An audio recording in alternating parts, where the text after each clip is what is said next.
All right, hey, we are talking triggers today, what they are, and how to identify your own triggers. All right, so please check out the previous videos on trauma because I'm about to jump right in.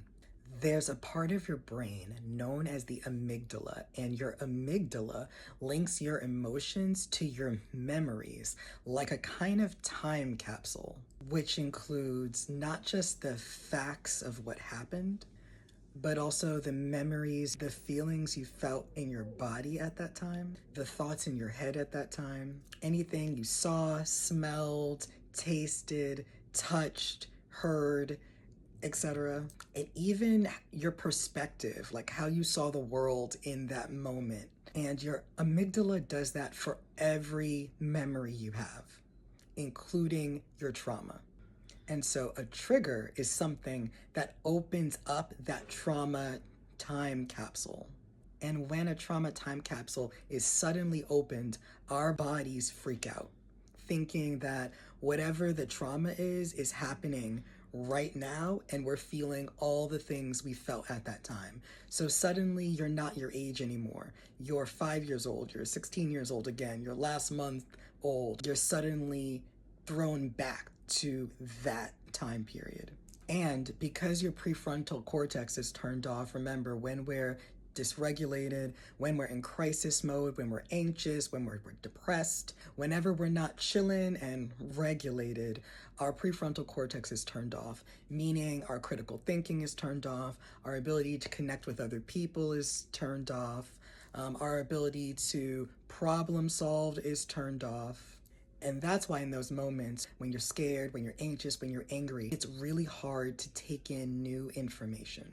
As a result, your nervous system is relying on the information inside of the time capsule to get you to safety. It's almost as if we're using an old backup of our phone instead of the current information that we would have right now.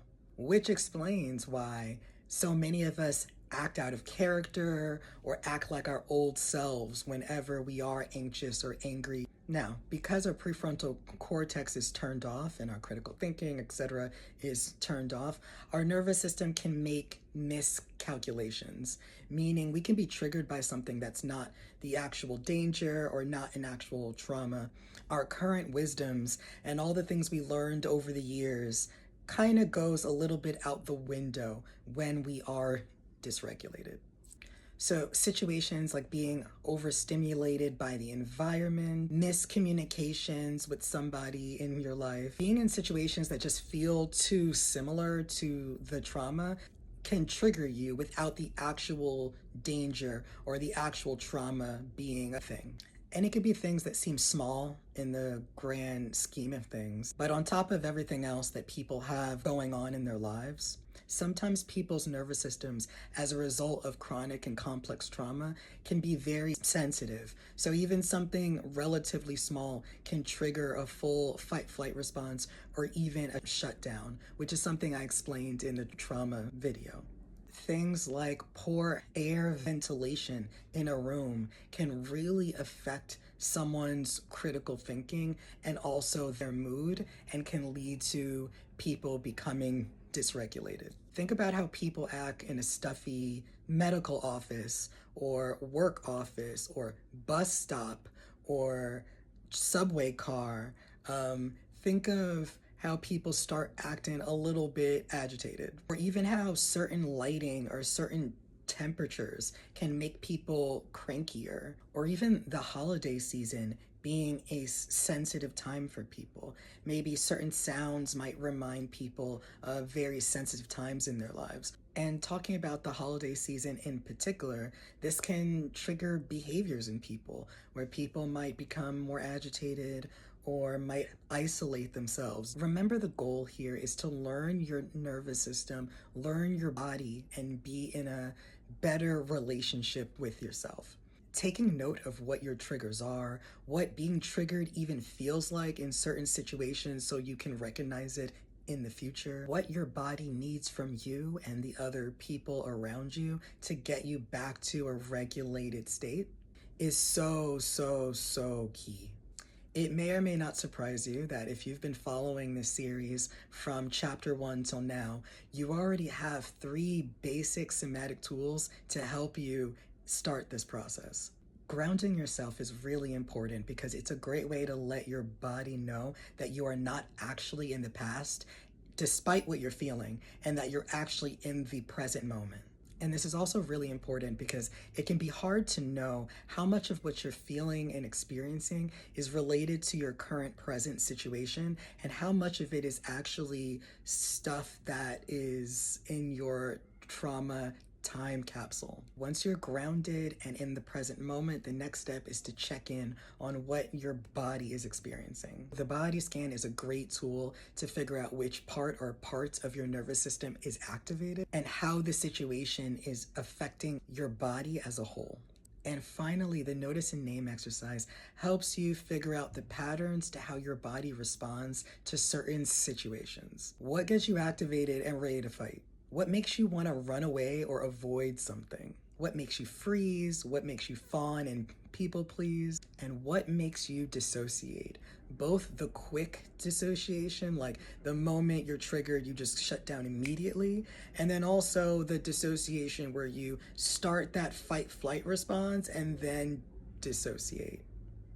When I work with clients, I start them off practicing these tools in non-traumatic situations so they can build up their comfort and their skills. So if you're just getting comfortable with these tools, do not practice them in the most stressful areas or times of your life. It'll dysregulate you. And as we know, being dysregulated turns off your prefrontal cortex.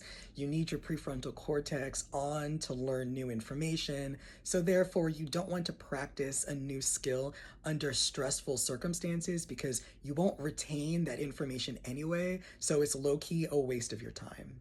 So I usually encourage clients to practice these skills in pleasurable moments.